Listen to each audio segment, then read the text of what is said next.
நீங்கள் பார்த்து கொண்டிருப்பது உங்கள் ஜாஷுவா டிவி. சகல ஜனங்களுக்கும் நற்செய்தி.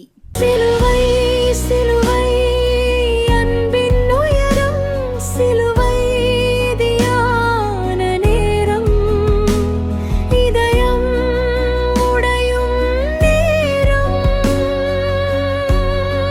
இந்த நிகழ்ச்சியை உங்களுக்கு வழங்குவது நிலா கோரைக்கடை, ஆனங்குளம் மற்றும் பாவூற்றத்திரம்.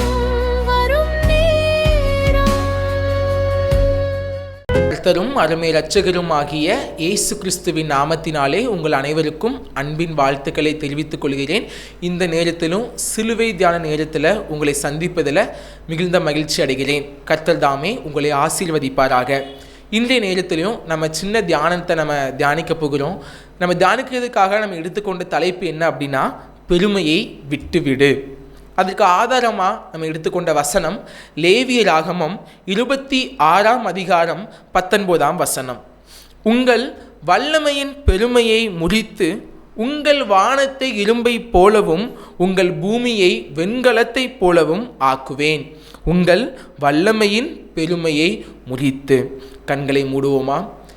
யோசேப்பை போல் நான் ஒழுங்கில்லையே, நோவாவை போல் நீதிமானும் இல்லையே, ஆபிரகாமை போல் விசுவாசி இல்லையே, தானியேலை போல் உம்மை வேண்டவில்லையே. நான் தானாக வந்திருக்கிறேன்,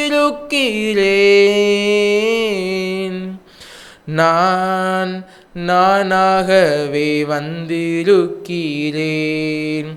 நீர் இன்று என்னை ஏற்றுக்கொள்வீரா, உன் ராஜ்யத்தில் சேர்த்து கொள்வீரா? ஆம், பரலோக பிதாவே, இந்த நல்ல நேரத்துக்காக துதிக்கிறோம் சுவாமி.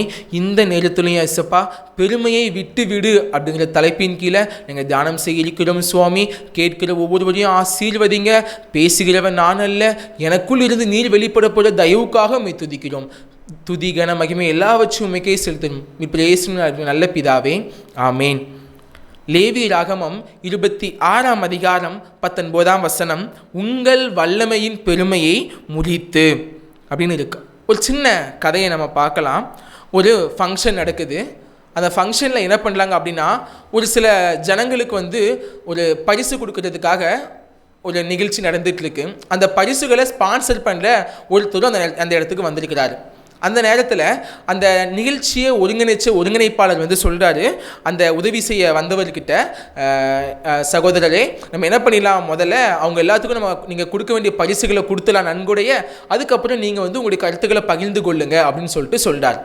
அதுக்கு அந்த பரிசுகளை கொடுக்க முன்வந்த அவர் என்ன சொல்கிறார் அப்படின்னா, இல்லை, முதல்ல நான் ஃபஸ்ட்டு என்னை பற்றி நான் பேசணும், நான் பேசுறதுக்கு பிற்பாடு நம்ம கொடுக்க வேண்டிய பரிசுகளை நம்ம கொடுத்துடலாம் அப்படின்னு அந்த நன்கொடையாளர் சொல்கிறார். இவர் திருப்பி சொல்கிறாரு, இல்லைங்கய்யா, நம்ம ஃபஸ்ட்டு பரிசுகளை கொடுத்துடலாம், அதுக்கப்புறமா நீங்கள் பேசுங்கன்னு சொல்லும்போது, இல்லை, நான் முதல்ல பேசணும். நம்ம பரிசை முன்னாடி கொடுத்துட்டோம் அப்படின்னா எல்லாருடைய சிந்தனையும் அது மேலே போயிடும். யாரும் என் பேச்சை கேட்க மாட்டாங்க, எல்லாரும் என் பேச்சை கேட்கணும், அதனால் நான் ஃபஸ்ட்டு பேசுகிறேன்னு சொல்லிட்டு ஒரு விடாப்பிடி தன்மையோட பேசுகிறாரு. 1 மணி நேரம் பேசுகிறாரு, 1.5 மணி நேரம் பேசுகிறாரு. அங்கே இருக்கிற ஜனங்கள் எல்லாரும் அமைதியாக எந்த சத்தமும் இல்லாமல் கேட்டுட்டு இருக்காங்க. இதுக்கு ரொம்ப சந்தோஷம். பரவாயில்லையே, நம்ம பேசுகிற பேச்சை இவ்வளோ பேர் இவ்வளோ அமைதியாக கேட்டுட்டு இருக்காங்களேங்கிற சந்தோஷத்தோட 1.5 மணி நேரம் பேசி முடிச்சுட்டு திருப்பி கீழே வராரு. அப்போ அந்த அமைப்பாளர்கிட்ட இவர் சொல்கிறாரு, பார்த்தீங்களா, நான் பேசும்போது எல்லோரும் இவ்வளோ அமைதியாக இருந்தாங்கன்னு பார்த்தீங்களா, எல்லாருக்கும் நான் பேசின பேச்சு பிடிச்சிருக்கு போல அப்படின்னு சொல்லும்போது அதுக்கு அவர் சொன்னாராம், ஐயா, நீங்கள் பேசுறது எல்லாம் சரிதான், உங்களுடைய பெருமைகளை பேசுனீங்க, நீங்கள் இதுக்கு முன்னாடி செஞ்ச நல்ல விஷயங்களை பேசுனீங்க, எல்லாத்தையும் பேசுனீங்க. ஆனால் ஒன்றே ஒன்று என்ன அப்படின்னா, நீங்கள் பேசின எதுவுமே இந்த மக்களுக்கு போய் சேராது. காரணம் என்ன அப்படின்னா, அவங்க யாருக்கும் காது கேட்காது. நம்ம கொடுக்க வேண்டிய பரிசே அவங்களுக்கு காது கேட்குற அந்த மிஷினை தான் கொடுக்க நம்ம வந்திருக்கோன்னு சொன்னாராம். இது ஒரு வேடிக்கையான கதையாக இருந்தாலும் இதில் அந்த மனுஷனுடைய பெருமையை நம்ம பார்க்கிறோம். இது ஒரு பக்கம் இருக்கட்டும்.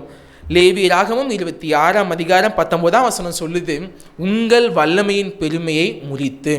பெருமையை முறிக்கிறவராய் நாம் கர்த்தர் இருக்கிறார். பெருமை அப்படின்னா என்ன அப்படின்னா, அகந்தை, தற்பெருமை, கௌரவம், கர்வம், ஆணவம் இப்படிப்பட்ட எல்லா சொற்களுமே பொருந்துகிற ஒரு சொல்லுக்கு பேர் தான் பெருமை அப்படின்னு நம்ம பார்க்கலாம்.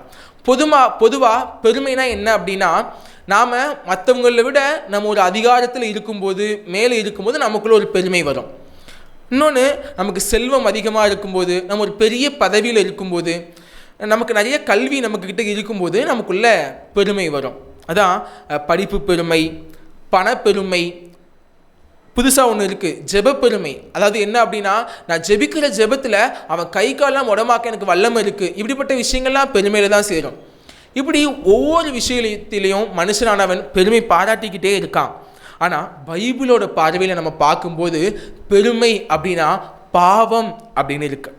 யாக்கோபு 4:6 சொல்லுது, தேவன் பெருமை உள்ளவர்களை எதிர்க்கிறார், தாழ்மை உள்ளவர்களுக்கோ கிருபை அளிக்கிறார் அப்படின்னு இருக்கு.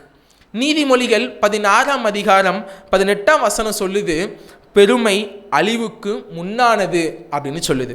நீதிமொழிகள் 6:16-17 நம்ம பார்க்கும்போது கர்த்தர் வெறுக்கிற காரியங்கள் நிறைய இருக்கு.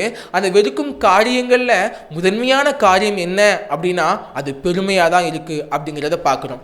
எல்லாருக்குள்ள இருக்கிறது இந்த பெருமை. அந்த பெருமை பாவம், அதை நம்ம உணரணும். கடவுளுக்கு அது பிரியமில்லாதது அப்படிங்கிறத நாம் உணர்கிறவர்களாக இருக்க வேண்டும். இந்த பெருமை நமக்குள்ளே இருக்கும்போது நமக்கு ஏற்படக்கூடிய விளைவுகளை பற்றி நாம் இங்கே தியானிக்க போகிறோம். முதலாவதாக, பெருமை நம்மை வீழ்த்தும். பெருமை நம்மை வீழ்த்தும், அதாவது பெருமை நம்மை அவமானப்படுத்தும் அப்படின்னு நம்ம பார்க்க போகிறோம். நீதிமொழிகள் 11:2 சொல்லுது, அகந்தை வந்தால் இலச்சையும் வரும். அகந்தை வந்தால் இலச்சையும் வரும் அப்படின்னு பார்க்குறோம். அகந்தை நம்ம ஃபஸ்ட்டே பார்த்தோம். இந்த அகந்தை, தற்பெருமை, கௌரவம், ஆணவம் இது எல்லாமே பெருமையில சேரும். அப்போ அகந்தை அப்படின்னா பெருமை. இந்த இலச்சை அப்படின்னா என்ன அப்படின்னா வெட்கம், அவமானம், இப்படிப்பட்ட எல்லாத்தையும் குறிக்கிற ஒரு சொல்லு தான் இலச்சை அப்படின்னு பார்க்குறோம். அப்போது பெருமை நமக்குள்ளே வரும்போது அந்த பெருமை நம்மை அவமானப்படுத்தும், பெருமை நம்மை வீழ்த்தும் அப்படிங்கிறது தான் இதோட பொருள். அதாவது இதுக்கு ஒரு அழகான உதாரணமாக நம்ம யார் எடுத்துக்கிடலாம் அப்படின்னா நேபுகாத் நேச்சார் தான் நம்ம எடுத்துக்கலாம். தானியேல் புஸ்தகத்தில் இவரை பற்றி நம்ம பார்க்கலாம். ஒரு பெரிய சாம்ராஜ்யத்தையே உருவாக்கினவர், பெரிய அதிகாரத்தோடு இருந்துட்டு இருக்காரு. இவர் ஒரு நாள் இவருக்குள்ளே பெருமை வருது. என்ன பெருமை அப்படின்னா, இவர் கட்டின அந்த பாபிலோன்லாம் பார்த்துட்டு பெருமை பாராட்டுறாரு. அதான் அழகாக சொல்கிறாங்க. தானியேல் 4:30 சொல்லுது, யார் நேபுகாத் நேச்சார் சொல்கிறாரு, இது என் வல்லமையின் பராக்கிரமத்தினால் என் மகிமை பிரதாபத்துக்கென்று ராஜ்யத்துக்கு அரண்மனையாக நான் கெட்டின மகா பாபிலோன் அல்லவா என்று சொன்னான். அதாவது அவருக்குள்ள பெருமை, இது நான் என் வல்லமையால் நான் கட்டின பாபிலோன், என்னுடைய மகிமை சிறக்கணுங்கிறதுக்காக நான் கெட்டினேன் அப்படின்னு தனக்குள்ள பெருமை வருது. யாருக்கு? நேபுகாத் நேச்சாருக்குள்ள வந்ததுனால இவருக்கு பின்னால் ஏற்பட்ட அந்த விளைவு என்னன்னு நம்ம பார்த்தோம் அப்படின்னா 31 சொல்லுது, இந்த வார்த்தை ராஜாவின் வாயில் இருக்கும் போதே வானத்திலிருந்து ஒரு சத்தம் உண்டாகி, ராஜாவாகிய நேபுகாத் நேச்சாரே, ராஜ்யபாரம் உன்னை விட்டு நீங்கிட்டு. அந்த ஒரு செகண்ட் அவர் பெருமை பாராட்டார். இது எல்லாத்தையும் பார்த்துட்டு நான் கட்டின பாபிலோன்னு அவருடைய மனசுக்குள்ளே என்னைக்கு அந்த பெருமை வந்துச்சோ, பெருமை வந்த பிற்பாடு வானத்திலிருந்து ஒரு சத்தம் வருது, நேபுகாத் நேச்சாரே, உன்னுடைய ராஜ்யபாரம் உன்னை விட்டு நீங்கிடுச்சு. அதுக்கு அடுத்த வசனங்களை நம்ம பார்க்கும்போது, ஒரு மாடு எப்படி புல்லை மேய்ஞ்சு தன்னுடைய வயிற்று பசி நீக்குமோ அதுபோல் இந்த நேபுகாத் நேச்சார் புல்லை தின்றான் அப்படின்னு நம்ம பார்க்கிறோம். இதற்கு அடிப்படையாக என்னது? நேபுகாத் நேச்சாருடைய பெருமை. ஆம் பிரியமானவர்களே, பெருமை நம்மை வீழ்த்தும். நாம் எப்படி இருக்கோம்? நம்ம கட்டின வீட்டை பார்த்துட்டு நான் கஷ்டப்பட்டு கட்டின வீடு அப்படின்னு நம்ம சொல்லிட்டு இருக்கோமா? நம்ம கழுத்தில் போட்டிருக்க நகையை பார்த்துட்டு நான் கஷ்டப்பட்டு சம்பாதிச்சு வாங்கி போட்ட சவரன் நகை அப்படின்னு சொல்லிட்டு இருக்கோமா? என் பொண்ணுக்கு இத்தனை பவுன் நகை போட்டு நான் கட்டி கொடுத்துருக்கேன் இப்படி நம்ம சொல்கிறோமா? என் பையன் ஆஃபீஸில் பேங்க்கில் வேலை பார்க்குறான், இத்தனை ஆயிரம் சம்பளம் வாங்குறான், இப்படி நம்ம பெருமை பாராட்டிட்டு இருக்கிறோமா? கடவுள் சொல்கிறாரு, சின்ன சின்ன விஷயத்திலிருந்து பெரிய பெரிய விஷயம் வரைக்கும் நம்ம பாராட்டுகிற பெருமைகளுக்கு கடவுள் நம்மை தாழ்த்துகிறவராக இருக்கிறார். பெருமை நம்மை அவமானப்படுத்தும், பெருமை நம்மை வீழ்த்தும். தேவன் பெருமை உள்ளவர்களை எதிர்க்கிறார். நம்ம விசுவாசத்தோட இப்படி சொல்லி பார்க்கலாமே, கர்த்தருடைய கிருபையால் நான் என் வீடு கட்டினேன், கர்த்தருடைய கிருபையால் என் கழுத்தில் நான் நகை போட்டிருக்கேன். கர்த்தருடைய கிருபையால் என் பையன் ஆஃபீஸில் வேலை பார்க்கான், என் பையன் பேங்க்கில் வேலை பார்க்கான். கர்த்தருடைய கிருபையால் என் பையன் இவ்வளோ சம்பளம் வாங்குறான். நம்ம இப்படி சொல்லி பார்க்கும்போது நாம் தேவனை உயர்த்துகிறவர்களாக இருக்கிறோம், நம்மை தாழ்த்துகிறவர்களாக இருப்போம். அப்போ கடவுள் நம்மளை ஆசீர்வதிப்பார். பிரியமானவர்களே, எனக்கு அன்பானவர்களே, பெருமை நம்மை வீழ்த்தும். அடுத்ததாக நம்ம பார்க்கக்கூடிய தலைப்பு, பெருமை நம்மை மோசம் போக்கும். பெருமை நம்மை மோசம் போக்கும். அதை மோசம் போக்கும் அப்படின்னா நம்ம எல்லாம் கேட்டுக்கிட்ட அதிகமாக கேட்குற வார்த்தைகள் தான். அது ஏமாற்றத்தை குறிக்கும், முட்டாள்தனத்தை குறிக்கும், இது எல்லாத்தையும் குறிக்கிறது தான் அந்த மோசம் போக்கும். பெருமை நம்மை ஏமாற்றும், பெருமை நம்மை முட்டாளாக்கும். ஒபேதியா 1ஆம் அதிகாரம் 3ஆம் வசனம் சொல்லுது, கண்மலை வெடிப்புகளாகிய உன் உயர்ந்த ஸ்தானத்திலே குடியிருந்து என்னை தரையிலே வீழத் தள்ளுகிறவன் யார் என்று உன் இருதயத்தில் சொல்லுகிறவனே, உன் இருதயத்தின் அகந்தை உன்னை மோசம் போக்குகிறது. என்ன சொல்ல வராங்க அப்படின்னா, ஒருத்தன் ஒரு பெரிய உயர்ந்த இடத்துல இருக்கிறேன், நான் அங்கே இருக்கிறேன், என்னெல்லாம் கீழே தள்ளுறதுக்கு இந்த உலகத்தில் யார் இருக்கிறா அப்படின்னு ஒரு மனுஷனுக்குள்ளே என்னைக்கு பெருமை வருகிறதோ அந்த பெருமையின் காரணமாக நீ மோசம் போவ அப்படின்னு இருக்கு. இதுக்கு அடுத்த வசனத்தில் இதுக்கான பதிலை கடவுள் கொடுக்கிறாரு. நீ கழுகை போல உயர போனாலும், நீ நட்சத்திரங்களுக்குள்ளே உன் கூட்டை கட்டினாலும் அவ்விடத்தில் இருந்தும் உன்னை விழத்தள்ளுவேன் என்று கர்த்தர் சொல்கிறார். அதாவது நான் இவ்வளோ பெரிய உயர்ந்த இடத்துல இருக்கிறேன், உயர்ந்த பதவியில் இருக்கேன், என்னெல்லாம் கீழே கொண்டு வர்றதுக்கு யாரால முடியும் அப்படின்னு நமக்குள்ள பெருமை வந்துச்சுன்னா கடவுள் சொல்றாரு, நான் உன்னை விழத்தள்ளுவேன். எப்படியா, நம்ம கழுகு பறக்கிற அந்த உயரத்துக்கு நம்ம போய் பறந்தாலும், வானத்தில் எட்டாத உயரத்தில் இருக்கிற அந்த நட்சத்திரத்தில் போய் நம்ம வீடு கட்டி வாழ்ந்தாலும் கடவுள் நம்மளை விழத்தள்ளுவார் அப்படின்னு இருக்காம். பிரியமானவர்களே, பெருமை நம்மை மோசம் போக்கும். இதுக்கு அழகான ஒரு உதாரணம் யார் அப்படின்னா உசியா ராஜா. 2ஆம் நாளாகமம் 26ஆம் அதிகாரம் ஃபுல்லும் இவரை பற்றி தான் இருக்கு. 16 வயசுலே அரசாண்டவர். 52 வருஷம் எருசலேமை ஆட்சி புரிந்தார். 2 நாளாகமம் 26ஆம் அதிகாரம் 5ஆம் வசனம் சொல்லுது, இவர் கர்த்தரை தேடின நாட்களில் ஃபுல்லும் இவருடைய காரியங்களை கர்த்தர் வாய்க்க செய்தார் அப்படின்னு இருக்கு. விவசாயத்தில் நிறைய பண்ணார், மக்களுக்கு வேண்டிய சந்தோஷத்துக்கு என்னெல்லாம் வேணுமோ எல்லா விஷயத்தையும் பண்ணார், பெரிய அரண்மனையை கட்டினார், எல்லாத்தையும் கட்டினார். இவருடைய புகழ் உலக நாடுகள் முழுவதும் பரவணுச்சு. அப்படி பரவனதுக்கு அப்புறம் இவருக்குள்ள ஒரு பெருமை வருது. அந்த பெருமை வந்ததன் காரணமாக கடவுளுக்கு விரோதமான செயல்களை இவர் செய்ய ஆரம்பிக்கிறார். 2 நாளாகமம் 26ஆம் அதிகாரம் 16ஆம் வசனம் சொல்லுது, அவன் பலப்பட்ட போது தனக்கு கேடுண்டாகும் மட்டும் அவனுடைய மனம் மேட்டிமையாகி தன் தேவனாகிய கர்த்தருக்கு விரோதமாக மீறுதல் செய்து தூப பீடத்தின் மேல் தூபம் காட்ட கர்த்தருடைய ஆலயத்திற்குள் பிரவேசித்தான் அப்படின்னு இருக்கு. என்ன அப்படின்னா, இந்த உலகமே என்னை புகழுது, இந்த உலகமே என்னை பெருமை பாராட்டுது, நான் இவ்வளோ பெரிய இடத்துல இருக்கேன், இனிமே என்ன கீழே தருறதுக்கு இந்த உலகத்தில் யார் இருக்கா அப்படின்னு சொல்லிட்டு கர்த்தருக்கு பிரியமில்லாத காரியமான அந்த தேவ ஆலயத்துக்குள்ளே இருக்கிற தூபம் காட்டில் இந்த பலிபீடத்துக்கு உள்ளே நுழைகிறாரு.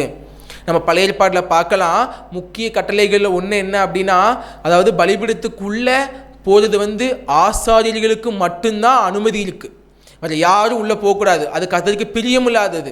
உசியா ராஜா அதை தெரிஞ்சுக்கிட்டு அவர் இருக்கிற உலகமே என்ன புகழுதே, அப்போ நானே உள்ளே போகிறேனேங்கிற அந்த பெருமையின் காரணமாக உள்ளே போதாது. திருப்பி அதிகாரத்தோட கடைசியில் பார்க்குறோம், 21ஆம் வசனத்தில் பார்க்கும்போது அவர் உள்ளே போன அந்த செகண்டில் ஆசாரியர்கள் எல்லாரும் அவரை நீ தப்பு பண்ணிட்டேன்னு சொல்லும்போது அவருடைய நெற்றியில் குஷ்டரோகம் வர ஆரம்பிக்குது. 26ஆம் அதிகாரம் 21ஆம் வசனம் சொல்லுது, மரண நாள் மட்டும் குஷ்டரோகியாக இருந்தான் அப்படின்னு இருக்கு. இதுக்கு அடிப்படை காரணம் என்ன? உசியா ராஜாக்குள்ள வந்த அந்த பெருமை. ஆம் பிரியமானவர்களே, பெருமை நம்மை மோசம் போக்கும். நீதிமொழிகள் 16ஆம் அதிகாரம் 18ஆம் வசனம் சொல்லுது, அழிவுக்கு முன்னானது அகந்தை, பெருமை நம்மை மோசம் போக்கும். நாம் எப்படிப்பட்டவர்களாக இருக்கிறோம்? பொது இடங்களில் நம்ம பெருமை பாராட்டிட்டு இருக்கோமா? சர்ச்சுக்கு நான் கரெக்டாக போகிறேன், சர்ச்சுக்கு நான் பெரிய இடத்துல இருக்கிறேன், எல்லா ஆராதனைகளையும் 1ஆம் மணி அடிக்கிறதுக்கு முன்னாடியே நான் சர்ச்சுக்கு போயிடுவேன், இப்படிலாம் நம்ம பெருமை பாராட்டிட்டு இருக்கிறோமா? நான் வேலை பார்க்குற அந்த ஆஃபீஸில் என்னதான் எல்லாரும் நம்பி இருக்கிறாங்க அப்படின்னு நம்ம சொல்லிகிட்டு இருக்கோமா? நம்ம படிக்கிற இடத்துலையா இருக்கட்டும், நம்ம வேலை பார்க்குற இடத்துலையா இருக்கட்டும், நமக்கு கீழே இருக்கிறவங்களை நாம் எப்படி பார்க்கிறோம்? இந்த விஷயங்கள்லாம் நம்ம பெருமை பாராட்டிட்டு இருந்தோமே ஆனால் கர்த்தர் நம்மை விழப்பண்ணுவார். அதான் இருக்கு, வல்லமையின் பெருமையை ஆண்டவர் முறிக்கிறவராய் இருக்கிறார். ஆம் பிரியமானவர்களே, பெருமை நம்மை மோசம் போக்குகிறதாய் இருக்கிறது. அடுத்த தலைப்பு, பெருமை நம்மை தாழ்த்தும். லூக்கா எழுதின சுவிசேஷம் 14ஆம் அதிகாரம் 11ஆம் வசனம் சொல்லுது, தன்னைத்தான் உயர்த்துகிறவன் எவனும் தாழ்த்தப்படுவான், தன்னைத்தான் தாழ்த்துகிறவன் உயர்த்தப்படுவான். நாம் நம்மளை உயர்ந்துட்டே பேசினோம் அப்படின்னா நம்ம கண்டிப்பாக நம்ம தாழ்த்தப்பட்டுருவோம். இதுக்கு அழகான உதாரணம் லூக்கா எழுதின சுவிசேஷம் 18ஆம் அதிகாரம் 10ஆம் வசனத்திலிருந்து 14ஆம் வசனம் வரைக்கும் நம்ம பார்த்தோமே ஆகில் அங்கே 2 பேர் இருக்காங்க. யார் அப்படின்னா, பரிசேயன் ஒருத்தன், இன்னொன்று ஆயக்காரன் ஒருத்தன். அந்த பரிசேயன் கடவுள்கிட்ட போய் என்ன சொல்கிறார் அப்படின்னா, கடவுளே, நான் அநியாயம் பண்ணலை, நான் விபச்சாரம் பண்ணலை, ஏன் இந்த ஆயக்காரன் மாதிரி நான் இல்லை, நான் வாரத்தில் 2 நாள் உபவாசம் இருக்கேன் ஆண்டவரே, நான் கரெக்டாக என்னுடைய தசம பக்கத்தை கரெக்டாக கொடுத்துறேன் ஆண்டவரே இப்படின்னு கடவுளுக்கு முன்னாடி தன்னை என்ன பண்ணுறான் அப்படின்னா பெருமை பாராட்டுகிறான் இந்த பரிசேயன். அதே சமயத்தில் இந்த ஆயக்காரன் என்ன தெரியுமா சொல்கிறான், கடவுளுடைய சமூகத்தில் வந்துட்டு தன்னுடைய நெஞ்சில் அடித்து கொண்டே சொல்கிறான், ஆண்டவரே, பாவியாகி என்மேல் கிருபையாய் இறங்கும் அப்படின்னு கெஞ்சுறதை நம்ம பார்க்கிறோம். அந்த அதிகாரத்தோட 14ஆம் வசனத்தில் அந்த வசனம் இப்படியாய் முடிகிறது, இதில் பரிசேயனை காட்டிலும் ஆயக்காரனே நீதிமானாக்கப்பட்டவனாய் வீட்டிற்கு போனான் அப்படின்னு நம்ம பார்க்கிறோம். இதற்கு காரணம் என்ன? பரிசேயனுடைய பெருமை, ஆயக்காரனுடைய தாழ்மை. நம்ம பெருமை பாராட்டணும்னா நம்ம தாழ்த்தப்படுவோம், நாம் தாழ்மைப்படுத்தப்பட்டோமானால் நாம் கர்த்தரின் மூலமாக நாம் உயர்த்தப்படுவோம்.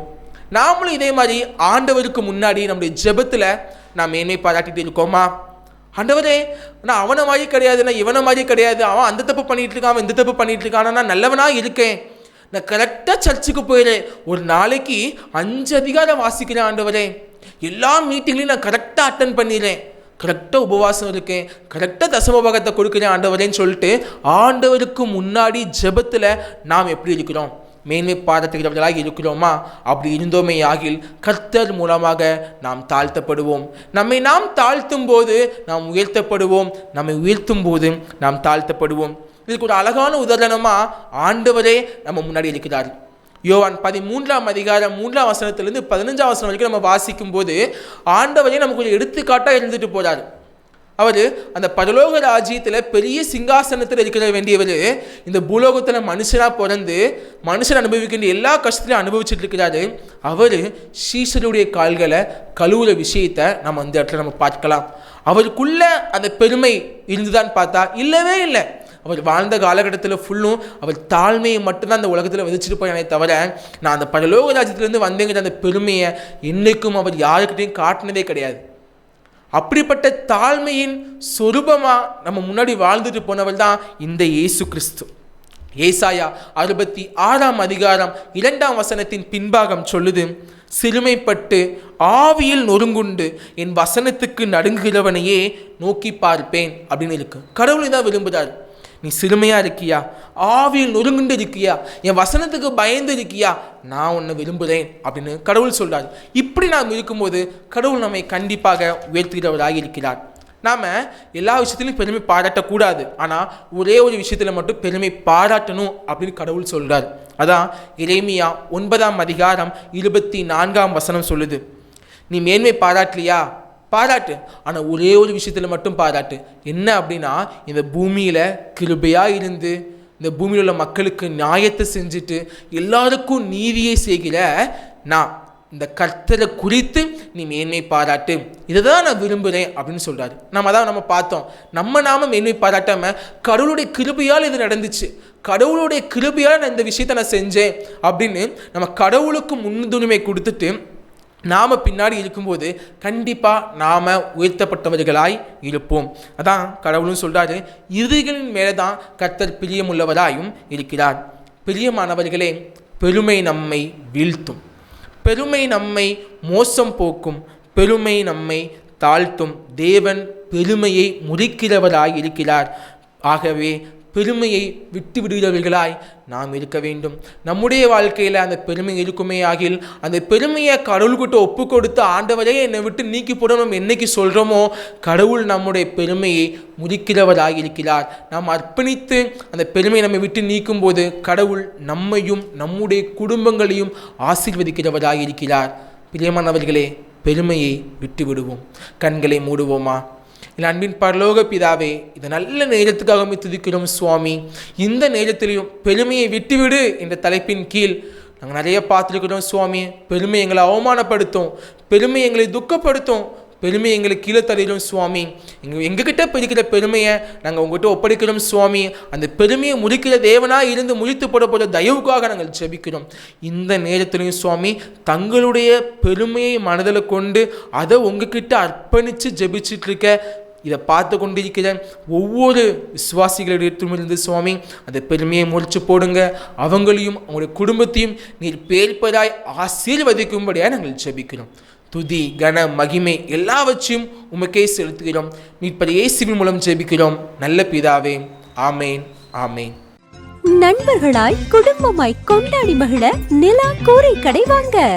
நமது நிலா கூரை கடை ஆலங்குளம் மற்றும் பாவூர்சத்திரத்தில் உள்ளது. மதியம் மற்றும் இரவு உணவுக்கு சிறந்த இடம்.